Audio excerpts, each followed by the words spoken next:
காலையில் எழுந்திரிச்சு வாசலில் ஒரு கோலத்தை போட்டு அப்படியே பிள்ளையார்கிட்ட வந்து ஒரு தோப்பு கரணத்தை போட்டு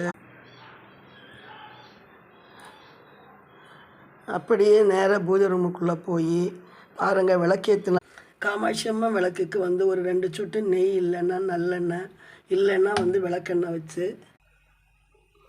விளக்கை ஏற்றி சாமிக்கு ஏதாவது ஒரு பொருள் அவங்களுக்கு வாழைப்பழமோ பால் ஏதாச்சும் ஒன்று அவங்களுக்கு படையல் கொடுத்து விளக்கேற்றி முடித்த உடனே பாருங்கள் எவ்வளோ ஒரு ஹாப்பியாக இருக்குது பார்த்தீங்களா நம்ம மனசுக்கு.